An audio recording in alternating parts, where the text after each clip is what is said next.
There is a force that quietly separates the few who rise from the many who drift. It is not luck. It is not talent. It is not chance. It is time used with precision and intent. And within that, there is one habit simple in form but profound in power that shapes the destiny of every great man. It is this, the deliberate use of 1 hour a day, just 60 minutes, not scattered, not distracted, but devote fully and quietly to building yourself. This hour, though ordinary in appearance, carries the potential to change everything about your life. You see, most people allow time to happen to them. They wake when they must, move reactively through the day, and fall asleep in exhaustion only to repeat the cycle. They speak of ambition. They dream of change. Yet they reserve no space to create it. And without space, nothing meaningful grows. But the man who sets aside 1 hour his hour sends a different signal to himself and to the world. He says, "I am not here to drift. I am here to build." And that declaration, repeated daily, reshapes the very structure of his existence. What should you do in this hour? The answer is not rigid. It is not about a single task. It is about the deliberate sharpening of the mind and spirit. It may be reading not casually but studiously. It may be writing, clarifying your thoughts, your goals, your philosophy. It may be sitting in stillness, reflecting, detaching, regaining command of your emotions. Or it may be planning, setting the course for your actions with clarity rather than chaos. This hour is yours, and within it you meet the man you are becoming. Let's speak plainly. You will not always feel like giving this hour. Some days will feel rushed. Some will feel heavy. But it is precisely because of those days that the hour matters. The hour is your anchor. It is the line you refuse to cross. When the world pulls at your attention, this hour is your refusal.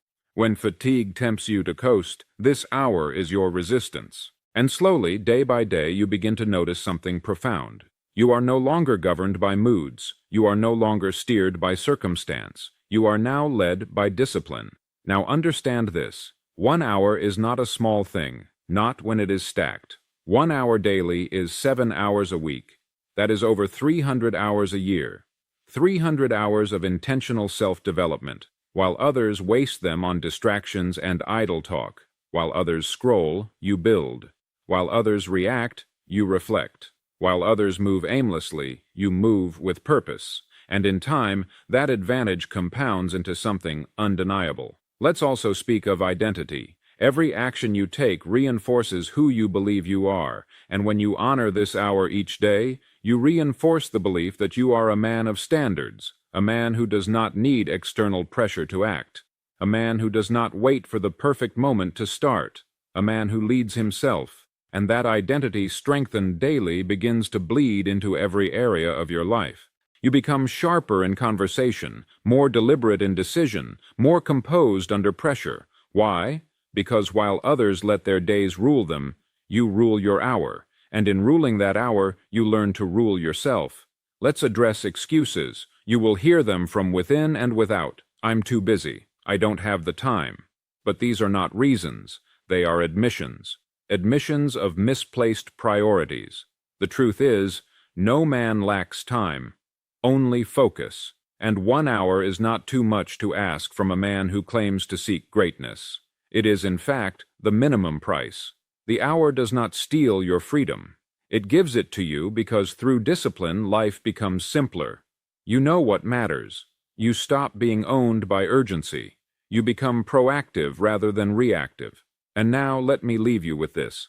Greatness is not built in grand gestures. It is built quietly, consistently in the hours when no one claps, no one watches, and no one cares except you. The man who gives himself this hour is not waiting for success. He is preparing for it. He is not hoping to be chosen. He is choosing himself each morning, each evening, each sacred protected block of time where he says to the world and to himself, I will not leave my potential unattended. In that hour, greatness is no longer a wish. It becomes a practice. Usher, the power of this 1 hour does not lie in how loud it is. It lies in its repetition. It lies in the silent agreement you make with yourself every day. I will show up no matter what. And it is this agreement honored daily that begins to form the invisible foundation of everything you will become. Most men, without knowing it, live in chaos. They respond to life as it happens, like leaves carried by the wind. They move where they are pushed. But the man who claims his hour builds a center, a steady core. He decides how he will face the world long before the world arrives at his door. Understand this. Your mind left unattended does not grow stronger, it grows weaker. Without direction, it does not sharpen, it dulls. This is why your hour matters. It is not merely a time to learn, but a time to command. A time to remind your mind who is in charge, to reject the drift, to clarify your vision, to remove the noise and bring forward the signal. Every great man you admire, whether known or unknown, has in some form practiced this. The quiet, focused dialogue with self that builds inner order before external conquest. What happens over time is extraordinary. You begin to notice your thinking change. You react slower and more wisely. You speak less and with more weight. You plan not as a dreamer, but as a builder, because this hour, though small in the measurement of a day, begins to stretch itself into the other 23, the discipline, the focus, the clarity. They do not stay locked within the hour. They bleed into your meetings, your conversations, your choices. You are no longer switching gears between the man you want to be and the man you are. They are becoming one. This is how transformation happens, not through bursts of excitement, not through rare flashes of motivation, but through daily confirmation of who you have decided to become. The man who gives himself this hour is no longer seeking greatness. He is practicing it. He is rehearsing it. He is aligning with it in the most important way, through behavior. And behavior repeated long enough erases doubt. You no longer need to ask, "Am I becoming better?" You can see it. You can feel it. It is reflected in your patterns. Let's speak now about mastery. Mastery is not found in special occasions. It is built in obscurity, in the dark, in the silence. While others celebrate temporary wins, you are investing in permanence, and your hour is the proof. While they rest on yesterday's effort, you begin again. While they fluctuate, you remain. Because greatness is never about what you do once. It is about what you do without fail. Now let's talk about the challenges you will face in this pursuit. Some days the hour will feel productive. Other days it will feel empty. But let me be clear. Both days are valuable. The productive hour sharpens your edge. The quiet, empty hour strengthens your discipline. Success does not belong to the man who moves only when inspired. It belongs to the man who moves regardless, who shows up even when there is no external reward. Because showing up in and of itself is the reward. It is what builds the identity that outlasts motivation. Let's speak now about competition. Most will never do this. They will not claim their hour. They will not guard it. They will not respect it. And that is why you must, because the distance between you and the rest will not be created in public. It will be created in private. You win not when people see you work, but when they do not. You rise not when praised, but because in those forgotten moments the man who quietly sharpens himself becomes the man others later call prepared. Let's speak about time. 1 hour may feel small, but it is a lever. It is a multiplier. It does not just change the hour itself. It changes how you see the day, how you face the week, how you plan the year. A man who owns his hour owns his focus, and a man who owns his focus, he soon owns results that others call unbelievable. But they are not unbelievable. They are mathematical. They are the outcome of a man who understands the power of doing what others refuse to do consistently. And let me leave you with this. The hour you devote to yourself is not selfish. It is necessary. It is not about removing yourself from responsibility. It is about equipping yourself to carry it. A stronger mind, a more centered spirit, a clearer vision. These do not come by accident. They come by appointment. And that appointment every day is what this hour becomes. In that sacred hour, you are no longer reacting to life. You are designing it. The hour you give to yourself each day is not about escaping responsibility. It is about reinforcing your readiness to bear it.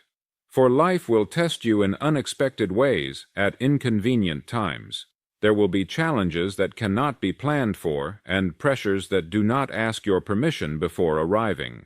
But when you have trained yourself day after day in this quiet hour, you will meet those moments differently. You will not panic. You will not shrink. You will stand firm because greatness was rehearsed, not imagined. You have prepared for storms when others have merely hoped for calm. Let's talk now about clarity. The world is noisy. People move fast. Opinions fly from every direction, and the man without clarity becomes a puppet. He is pulled by trends, manipulated by urgency, and exhausted by distractions. But the man who protects his hour, who withdraws daily into thought, reflection, and focus, becomes unmoved. He does not wonder what to do next. He does not live in confusion. His hour gives him a chance to filter, to decide, to choose his direction before the world chooses it for him. And clarity, once established, creates something rare. Confidence. Not loud confidence, not arrogance, but the quiet confidence of a man who knows he is walking the right path, who knows his time is being spent wisely. And because he knows, he moves through life more powerfully. His decisions come quicker. His words carry more weight. His ability to say no to distractions becomes sharper.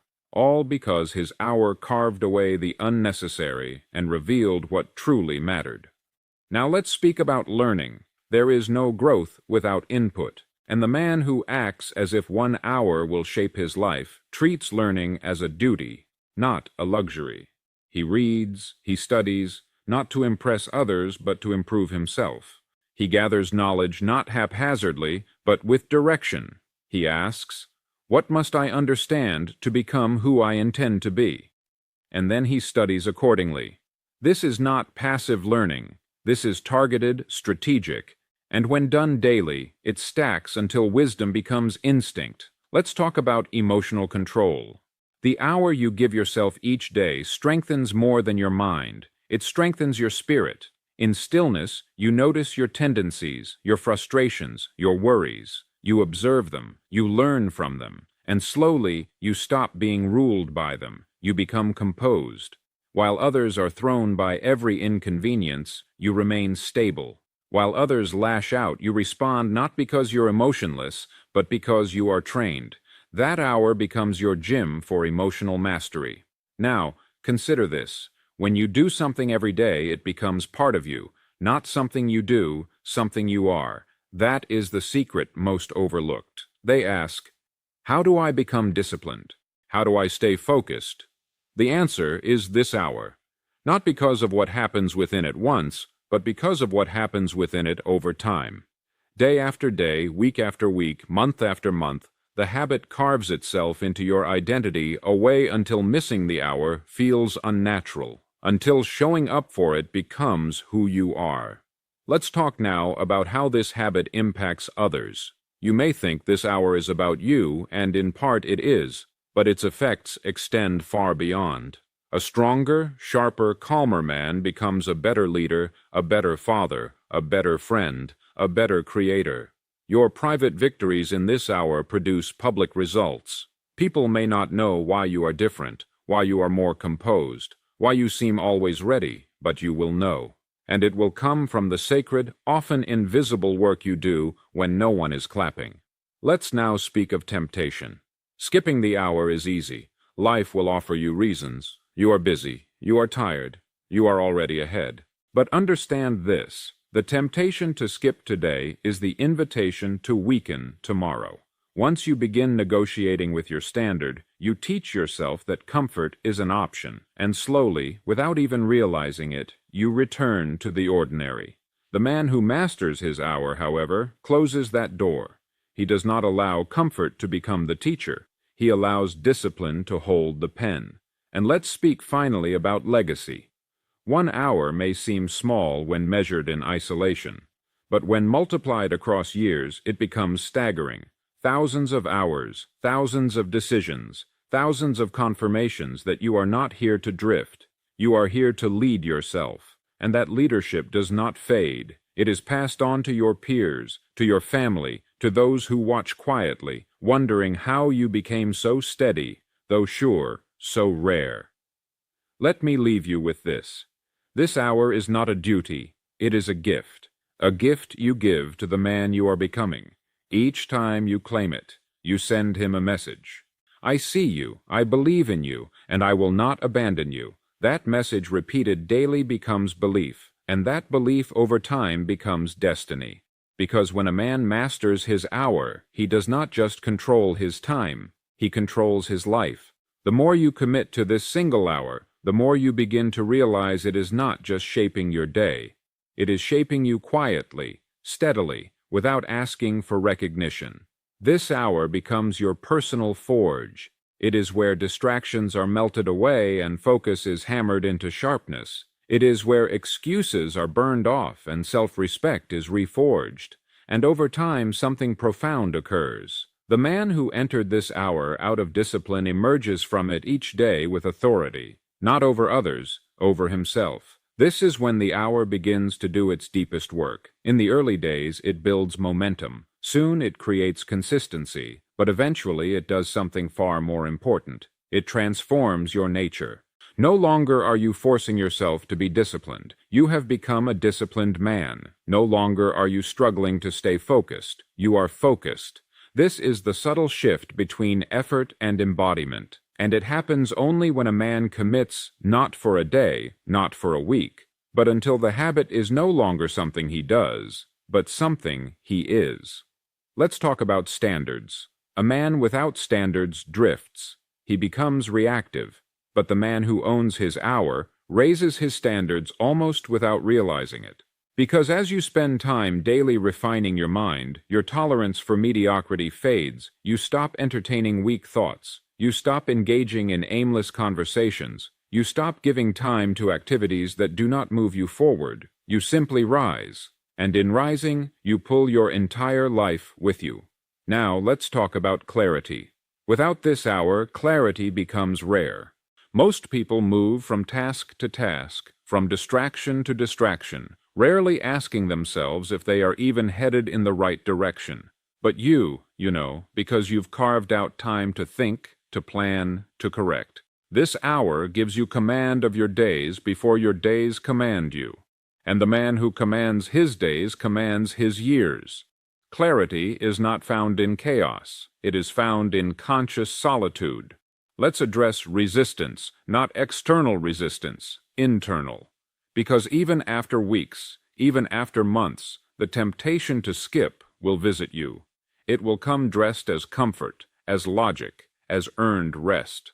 But understand that skipping your hour is not about saving time. It's about sacrificing alignment. The strongest men are not the ones who avoid resistance. They are the ones who meet it daily and proceed anyway. They do not wait for motivation. They do not wait for convenience. They move because their identity no longer negotiates. Now consider your language. When you honor this hour, even your words change. You stop saying, "I'll try." You start saying, "I do." You start saying, "Someday." You start saying, "Today." You start hoping. You start expecting. Why? Because this hour has taught you that progress is not magical. It is mathematical. Show up for your hour, and your hour shows up for you. Let's speak about respect. The world respects the man who respects himself. And the clearest sign of self-respect is how you handle your time. People see how you carry yourself, how you schedule your life, how you decline distractions. And though they may not say it, they feel it. This man is different. He moves with structure. He speaks with conviction. He does not need permission. His respect is self-issued, and because of that, others follow his lead. Now, let's address expansion. 1 hour a day is not the ceiling, it is the floor. As your capacity grows, so does your appetite. You begin to want more clarity, more control, more contribution. And soon what began as 1 hour becomes the seed of a new life. You no longer think in terms of discipline alone. You think in terms of dominion, how you can expand, how you can elevate, how you can leave something behind that speaks long after you're gone.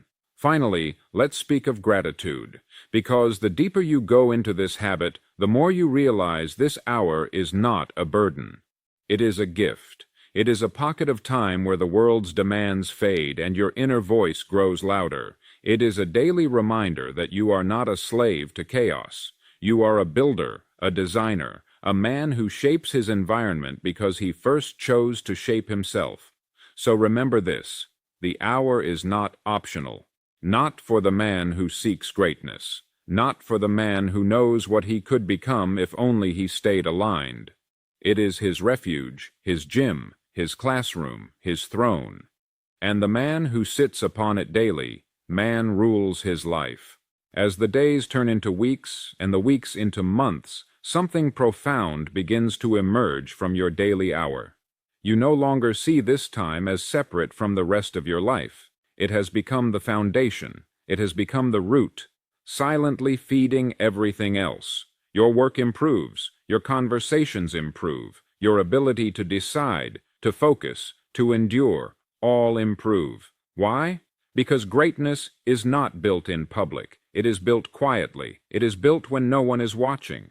In the still moments when you choose discipline over distraction. This hour has now become more than habit. It has become identity. You no longer ask, should I do it today? You are the man who does it. There is no debate, no friction. You simply begin because consistency, once established, eliminates negotiation.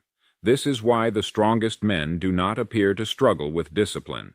It's not that they never feel resistance, it's that they've removed the option to entertain it. Let's speak of momentum. When you own your hour each day, you stop starting over. You stop falling into the pattern of good weeks and bad weeks. You rise steadily. The peaks and valleys smooth out. You become reliable not just to others but to yourself. And that reliability breeds power. The man who trusts himself does not hesitate. He does not waver. He moves quickly, speaks clearly, and acts decisively. Why? Because he knows he will do what must be done. Now, let's turn to creativity. Most people wait for creativity to strike. They hope for insight. But when you devote time daily to thinking, learning, and reflecting, creativity becomes something you can summon, not something you chase. It arrives because you've prepared a place for it. Great ideas visit minds that are ready, minds that have been conditioned through quiet, focused effort. Here, your hour becomes a magnet for clarity and invention, because discipline opens the door for creativity to walk in. Let's also speak about pressure. As you grow, responsibility increases. People expect more, deadlines tighten, stakes rise, and yet, while others flinch under this weight, you remain composed. Why? Because your hour has trained you for this. You face yourself daily. You deal with thoughts and emotions in advance. You are no stranger to discomfort, and so, when life tests you, you don't see pressure as a threat. You see it as familiar terrain. You walk calmly where others scramble. Now, let's talk about decisiveness. Every day, your hour gives you time to clear the fog, to process, to decide in solitude before noise fills the air. And that daily sharpening of perspective allows you to make better choices faster while others hesitate. You act not recklessly, but from a place of deep clarity earned during your hour of preparation. This makes you appear faster, smarter, luckier, but luck did not bring you here, habit did. Let's move to presence. There is something rare about a man who is fully present. He listens. He engages. He's not scattered checking his phone half-heartedly interacting with the world. The man who owns his hour learns presence. He practices focus so often that it becomes natural. People feel this in conversations, in meetings, in moments that matter. They sense that he is here fully, and that presence makes him influential without effort, magnetic without performance. But let's touch on fulfillment. Many chase goals and achievements, believing fulfillment lies in reaching them. But the man who gives himself this hour daily understands the deeper truth. Fulfillment is not found in arrival. It is found in alignment. When your daily actions reflect your values, when your routines reflect your standards, you feel at peace. You feel whole. Not because everything is perfect, but because you are practicing who you are meant to be. And now, let's talk about legacy. There will come a time when others will ask how you did it, how you became calm under pressure, how you built success with grace, how you led without force. And though they may want a shortcut, the answer will always be the same. You did it in the hour no one saw. You did it in the quiet, in the discipline, in the refusal to skip what you knew mattered most. That hour, seemingly ordinary, became the birthplace of everything they now admire. Let me leave you with this. When you look back years from now, you will not remember every small victory. You will not remember every good or bad day. But you will remember that you showed up daily, faithfully, for the 1 hour that shaped you. That hour, honored without fail, became your foundation. It was not the loudest thing you did, but it was the most important because that 1 hour, repeated enough times, became the reason your entire life was built, not on luck or chance, but on certainty. There will come a moment, often quietly, when you will realize you no longer need to remind yourself to show up. The habit is no longer a decision. It is no longer a challenge. It has become your nature. You are simply a man who does the work. Not for praise, not for the illusion of discipline, but because this is who you have chosen to become, and that is the ultimate reward of the hour. Not just what it gives you, but what it makes of you. At first you committed to the hour because you wanted results. But now the hour exists because it is a reflection of your standards. It does not depend on your mood. It does not bend to your schedule. It is as much a part of your day as breathing, as eating, as sleeping. And that is why it works. Greatness, after all, is not a moment. It is a system. And systems are built through relentless, unwavering consistency. Let's talk now about power, not the loud kind, but the subtle, lasting kind. The man who claims his hour each day builds invisible power, power in his mind as his thoughts become clearer, power in his words as his intentions become sharper, power in his presence as his energy becomes more grounded. While others seek shortcuts, he builds roots, and those roots hold even in storms. Let's address influence. You do not become influential by trying to be. You become influential by becoming undeniable. And nothing makes a man undeniable more than quiet, self-led consistency. People respect patterns. They respect reliability. And when you show up for yourself every day, you create a presence that others can feel. They may not know why, but they trust you. Because trust is built when a man does not flinch from his own calm.